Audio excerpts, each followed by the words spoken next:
ஐயா இந்த சனிப்பெயர்ச்சி என்னென்ன கொடுக்க போகுது நம்மளுக்கு? மகா சனிப்பெயர்ச்சி என்றே சொல்கிறேன் ஒரே வார்த்தை. இந்த ஜோதிடருங்க எல்லாருமே சொல்லிட்டு இருக்காங்க 7.5 சனி வந்துடுச்சு. எதை கண்டு நீங்கள் அச்சப்படணும் அவசியமே இல்லை. என்னென்ன போட்டி போட்டு வாழ வேண்டிய காலமாக இருக்குது, அவ்வளோதான் நான் கண்டி. மற்றபடி என்னென்ன கொடுக்கணுமோ எல்லாத்தையும் கொடுக்க போகிறார் அவர். ஐயா நாம் இறைவன் அந்த ஜோதிட வேதமே என்ன கொடுதுன்னா, சனியை போல ராகு என்று தான் கொடுத்துருக்காரு. ராகுவை போல சனியும் தான், 2 பேருமே ஈவன் டைப்பு தான். என்னென்னா இவர் 2.5 வருஷம் கொடுப்பாரு, இவர் 1.5 ஆண்டுகள் கொடுப்பார். நமக்கான பயன்பாடு என்ன தேவை? ஒரு மனுஷனுக்கு தேவை நிதி நிலைமை என்று சொல்லக்கூடிய அடிப்படையை தருவது தான். நம்மளுக்கு நிதி நிலைமை சரியாக இருந்தால் நம்ம ஏன் தேவையில்லாத விஷயத்துக்கு நம்ம போகிறோம்?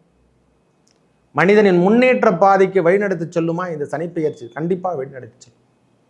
வேலை இல்லாதவருக்கு வேலை வாய்ப்பை தரக்கூடிய இடம் இந்த சனிப்பெயர்ச்சி. எல்லாருமே ஒரு துன்பத்தை நினைக்காதீங்க. முதல் சுற்று என்று சொல்லக்கூடிய அமைப்பை பெறுவது ரொம்ப கடினமான சூழ்நிலை தான், நான் இல்லைன்னே சொல்லலை. என்னன்னா இதில் நம்மளுக்கு திருமணம் சார்ந்த விஷயங்கள் எப்படி இருக்கும், உறவுகள் எப்படி இருக்கும், இதெல்லாம் எவ்வாறு இருக்க போது பிரிவாக பார்க்கலாம். விக்னேஸ்வராய நமக. வெற்றிவேல் முருகனுக்கு அரகரோகரம். அரகர நம பார்வதி பதையே. அரகர மகாதேவா. தென்னாடுடைய சிவனே போற்றி, எந்நாட்டவர்க்கும் இறைவா போற்றி போற்றி. உங்கள் அபிமான அனந்தலை வாழ் ஜோதிடர் வேலாயுதத்தின் நன்றி கலந்த வணக்கத்தை தெரிவித்துக் கொண்டு இந்த பதிவினை காண இருப்பது என்னன்னா, மகா சனிப்பெயர்ச்சி. இதுவரைக்கும் கும்பத்தில் ஆட்சி பெற்று இருந்தார். போன 2024 நம்மளுக்கு முடியும் தருவாயில் 2025 மார்ச் 29 வரைக்கும் அவங்களுக்கு துன்பத்தை எவ்வாறு கொடுக்கணும், எவ்வாறு பண்ணணும், 11 இருந்தும் சரியாக இருக்க முடியல தான் எல்லாருக்குமே சொல்லுவாங்க மேக்சிமம். என்னென்னா இடம் பெயர்ச்சி, இந்த பயிற்சியெல்லாம் கொடுத்துட்ருப்பார். இப்பொழுதும் திருப்பியும் டர்னிங் பாயிண்ட்டை திருப்பியும் கொடுக்குறாரு. இடப்பெயர்ச்சி கண்டிப்பாக உண்டு. மேஷராசியை பொறுத்த வரைக்கும் 12ஆம் இடம் என்று சொல்லக்கூடிய இடத்துல சனிப்பெயர்ச்சி வந்தாலும் கூடுதல் அனுகூலம் பெறுவது யாரானா முதல் ராசியான மேஷராசி. காலபுருஷ தத்துவத்துக்கு முதல் இடம் என்று சொல்லக்கூடிய அமைப்பை பெறுவது. ஒரு மனிதனின் வாழ்வில் யார் யாரை ஏற்றம் தரணும், 30 ஆண்டுகள் வாழ்ந்தார் இல்லை, 30 ஆண்டுகள் வீழ்ந்தார் இல்லை என்று ஏன் சொல்லியிருக்காங்க? இந்த சனி பகவானின் சுற்றுத்தன்மையில் தான் இருக்குது. இது வரைக்கும் இல்லைங்க, எனக்கு எதுவுமே நடக்கலைங்க அப்படின்னு நினைக்கிறவங்களுக்கெல்லாம் முதல்ல கொடுக்கறது இந்த திருமண பந்த உறவு தான். ஐயா 12 என்பது அயன சயன போகம் மட்டுமல்ல, ஒரு மனிதனின் இல்லறம். அதாவது 2ம் 12ம் ஒரே முக்கியத்துவம் தான் பெறுது. ஏன்னா இவருடைய 3ஆம் பார்வை 2ஆம் இடத்தையும் பார்க்குது. இது வரைக்கும் கட்டுக்குள்ள இருந்தவங்க நீங்க மேஷராசிக்காரங்க அனைவரும் இந்த கட்டிலிருந்து நீங்க விடைபெறுட்டு சனி பகவானால இன்பத்தை பெற போறீங்க. முதல்ல என்னென்ன 2ஆம் இடம்? ஒரு மனுஷனுக்கு 2 எல்லாமே 2 தான். இன்பம் துன்பம் எல்லாமே 2 தானே கொடுத்துருக்கான். இரவு பகல் எப்படி கொடுத்துருக்கான் அதே மாதிரி தான் இந்த சனிப்பெயர்ச்சி உங்களுக்கு பெரிய ஏற்றத்தையும் மாற்றத்தையும் முதல்ல இடப்பெயர்ச்சி முதல்ல கொடுக்கும். ஐயா நிலபுலம் சேர்க்கை இல்லாதவன் கூட இந்த முறை வாங்கி வச்சுட்டு இருப்பாங்க அவங்க பேர்ல. நீங்க என்னென்ன நினைங்க? மேஷராசிகார் அஸ்வினி ஆகட்டும், பரணி ஆகட்டும், கிருத்திகை 1ஆம் பாதம் உடையவர்கள் ஆகட்டும், இந்த வாழ்க்கை தரத்தில் முதன்மைப்படக்கூடிய காலம். ஏன்னா இவங்க பேசக்கூடிய பேச்சு கொஞ்சம் அப்படி லேசாக தவறுதலான ஒரு வார்த்தை விட்டால் ஃபயர் மாரி ஆகிடும். ஏன்னா அந்த மாதிரி கண்டிஷன் இருக்குது உலகம். ஒவ்வொரு நாளும் பிரம்மாண்டத்தை இந்த கிரகங்கள் இடம்பெயர்ந்து கொண்டு இடம்பெயர்ந்து பெரிய பெரிய பிரம்மாண்டத்தை உருவாயிட்டு. சைக்கிளில் தான் போயிருந்தோம். சைக்கிள் அதுக்கு முன்னே வச்சுருந்தாவே பெரிய பணக்காரனாக இருந்தாங்க. கார் வச்சுட்டு இருக்காங்க. இப்போ அதை கூட பெருசாக நினைக்கிறது கிடையாது.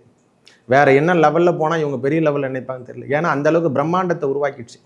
நாளுக்கு நாள் அதிகப்படியான செல்வங்களை சேர்க்கக்கூடிய பாக்கியத்தை பெறுவது முதல் ராசி என்று சொன்னால் அது மேஷ ராசி மட்டுமே. என்ன சுவாமி விரயச்சனின்னு சொல்கிறீங்க? இருக்கட்டும், அவருடைய பார்வைக்கு என்று ஒரு பலாபலன் முதல்ல உண்டு. ஒரு மனிதனுக்கு பார்வைக்கு பலாபலன் என்று சொன்னாலும் முதல்ல பார்க்கணும், இருக்க இடையிலும் முதல்ல விருத்தி அடையுதுன்னு தான் கொடுத்துருக்கான். 12ஆம் இடம். இது வரைக்கும் இல்லறம் இல்லாமல் இருக்கிறவனுக்கு இல்லறத்தை முதல்ல கொடுப்பாரு. ஐயா நான் திருமணமே பண்ணிக்கல, திருமணம் சார்ந்த உறவுகள் எனக்கு கைகூடுமானா கண்டிப்பாக இந்த சனிப்பெயர்ச்சி மேஷராசிக்கு இது வரைக்கும் எல்லாமே வருதுங்க. என்னென்ன ஜாதகத்தில் பார்த்துட்டேன் எதுவுமே நடக்கலை அப்படின்னா இந்த சனிப்பெயர்ச்சி உங்களுக்கு யோகத்தை கொடுக்கும். பாவ கிரகங்கள் 12ஆம் இடத்துல மறைவது பெரிய புண்ணியம் என்று கூட கொடுத்துருக்காங்க.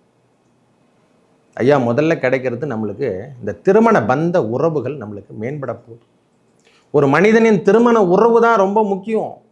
காலத்தில் பயிர் செய்யன்றது கொடுத்துருக்கான். என்னத்துக்கு கொடுத்துருக்கான்? இதையெல்லாம் யார் கூட குரு இருந்துட்டார் கொடுக்கலன்னா இதுமேல் கொடுக்க தேவையில்லை. சனி பகவான் ஒருவரே கொடுத்துருவார். என்னன்னா சற்று நாம சேமித்து வைத்தது அனைத்தும் விரயமாக கொஞ்சம் காணப்படும், சுப விரயமாக இருக்கும் இந்த நேரத்தில். இது கூட இல்லைங்க, இதுக்காக நாங்கள் உறவுக்காக தேடி இந்த லவ் மேரேஜ் எதனா செட் ஆகுமா தெரியல, லவ் பண்ணிக்கிறேன் ஐயா. உறவுகள் காதல் திருமணத்தை நம்ம வீட்டில் இருக்கிறவங்க ஒத்துழைப்பே தரமாட்டேன்றாங்க சாமின்னா, இந்த நேரத்தில் உங்களுக்கு சனிப்பெயர்ச்சி இந்த மார்ச் மாதம் 29ஆம் தேதி நடைபெறக்கூடிய பெயர்ச்சி உங்களுக்கு ஏற்றத்தை கொடுக்கும். ஆல்ரெடி ஆக்டிவேட் ஆகிடும், அது வேறு விஷயம். நம்மளுக்கு ஜனவரியிலேருந்தே ஓரளவுக்கு உங்களுக்கு அந்த நிலைமையெல்லாம் கண்கூடாக தெரியும். யாரையும் பகுதல் இவர் 6 மாதத்துக்கு முன்னே அது எல்லா விதமான பரிவர்த்தனையும் கொடுத்துடுவார். அந்த பலாபலம்லாம் கொடுக்க ஆரம்பிச்சுட்டு தான் உட்காருவார் நம்மக்கிட்ட சைலண்ட்டாக போட்டு. மனைவி ஸ்தானம் வலுப்பெறக்கூடிய காலமாக வரும். கணவன் மேஷராசியாக இருந்தாங்கன்னா மனைவி ஸ்தானம் வலுப்பெறும். இந்த நேரத்தில் பயப்படணும் அவசியமே இல்லை சுவாமி. அவங்களிடத்துல கூடுதல் வருமானத்தை பெறக்கூடிய காலம் இந்த நேரத்தில் வந்துடும் சாமி. பயப்படணும் அவசியமே இல்லை. இருக்கின்ற காலத்தை நாம் எவ்வாறு முன்னேற்ற பாதைக்கு வழி நடத்தணும் கேட்டு பாருங்க. மேஷராசிக்காரங்க யாருன்னா இருந்தாங்கன்னா புதுசாக பிஸ்னஸோ அல்லது கடை திறப்போ அல்லது கம்பெனியோ ஆரம்பிக்கிறதுக்கான பாக்கியம் பெற்றுட்டு இருப்பாங்க.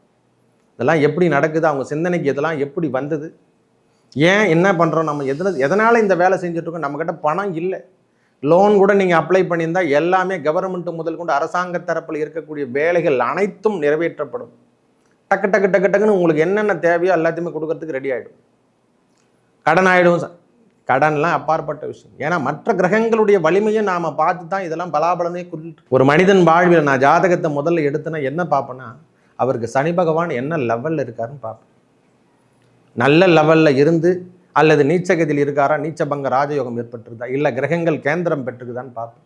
இது நல்லா இருந்துட்டா அவங்க வாழ்க்கை தரம் வேற லெவலில் போயிட்டு, அவங்க வாழ்க்கை தரமே வேற லெவலில் எடுத்துமே வச்சிருக்காரு. ஏன்னா அவருடைய புத்தி ஒவ்வொரு காலத்திலையும் தசா புத்தி காலத்திலையும் நம்மளுக்கு ஏற்புடைய காலமாக இருந்துட்டா உயர்வினை தந்து விடும். பயப்படணும் அவசியம் இல்லையா. மேஷத்துக்கு பாதகாதிபதி தான், நான் இல்லைன்னே சொல்லலை. பகை பெற்ற கிரகம்தான், நான் இல்லைன்னே சொல்லலை. ஆனால் அவர் கொடுக்க வேண்டிய பலாபலம் என்று உண்டு. 3ஆம் பார்வையாக 2ஆம் இடத்தை பார்ப்பார். ஒரு நல்ல நிகழ்வுகள், உங்கள் வேலை சார்ந்த விஷயம், வீடு சொந்தமான வீட்டில் இல்லை சுவாமி, வாடகையில் தான் வாழ்ந்துட்டு இருக்கிறேன்னா சொந்தமாக இடம் வாங்கி வீடு கட்டக்கூடிய பாக்கியம் அல்லது பழைய வீட்டில் குடியேறக்கூடிய பாக்கியத்தை ஏற்படுத்தி தருவார். பழைய வீடே நீங்கள் வாங்கிடுவீங்க. அதனால் பரத் உங்களுக்கான பிரச்சனைகளே தரக்கூடிய விரயச்சனி உங்களுக்கு கிடையவே கிடையாது. முதல்ல விரயச்சனியே கிடையாது. முதல்ல சொல்லப்போனால் இது லாபமாக கூட நீங்கள் எடுத்துக்கலாம். மற்ற கிரகங்களும் அமர்ந்திருக்கும் இடம் எல்லாமே இடம் சார்ந்த விஷயங்களும் அவங்க கிரகங்கள் அமர்ந்திருக்கும் இடம் எல்லாத்தையுமே நாங்கள் வாட்ச் பண்ணி தான் இருக்கோம். பயப்படணும் அவசியமே இல்லை. மேஷத்தை பொறுத்த வரைக்கும் நல்ல ஒளிரூட்டக்கூடிய காலம் என்றால் இந்த மகா சனிப்பெயர்ச்சி உங்களுக்கு 2025 மார்ச் 29 வரக்கூடிய சனிப்பெயர்ச்சி பெரிய பெரிய மாற்றத்தை முதல்ல கொடுக்க போசுவாங்க. இல்லறத்தை முதல்ல கொடுக்குன்னு சொல்லிட்டேன். வேலையில் இது வரைக்கும் இல்லாமல் இழந்துட்டு போனவங்களுக்கு மொத்த பேருக்கும் ஒரு மேனேஜர் போஸ்டிங் கண்டிப்பாக காத்துட்ருக்கையா. இல்லைனா கம்பெனி நீங்கள் தொடங்குற மாதிரி சுயமாக ஒரு செல்ஃப் எம்ப்ளாய்மெண்ட் உங்ககிட்ட இருக்க தன்னம்பிக்கை இனிமேல் வருகிற காலங்கள் எல்லாத்தையுமே வளர்ந்து கொண்டே இருக்கும். ஒரு செல்ஃப் எம்ப்ளாய்மெண்ட் கண்டிப்பாக உங்களுக்கு உண்டு. தானாக எடுத்து செய்யக்கூடிய ஒரு வேலையிலே இருந்தால் கூட தனிப்பட்ட முறையில் ஒரு பிஸ்னஸ் ஆரம்பித்து நீங்கள் டெவலப்மெண்ட் பண்ணுறதுக்கான காலம் இந்த காலம் உறுதியாகிடும்.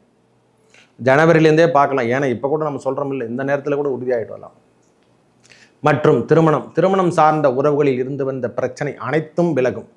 முக்கியமாக காதல் திருமணம் கைகூடக்கூடிய காலம். மேஷராசிக்கு பகை பெற்ற இழவுகள் அனைத்தும் விட்டுட்டு வெளியே போகிறத நீங்கள் கண்கூடாக பார்க்கலாம். இந்த 6ஆம் இடம் என்று சொல்லக்கூடிய இடத்தை நேரடி பார்வையாக அவருடைய பார்வை பதிவு. உடல் உபாதைகள், இந்த வயது மூப்பில் இருக்கிறவங்களுக்கு உடல் உபாதை தொந்தரவுலாம் இருக்கும் பாருங்க, சற்று கலரி விடுற மாதிரி தான் தெரியும். ஏன்னா அதையும் சொல்லணும், முக்கியமான விஷயமே.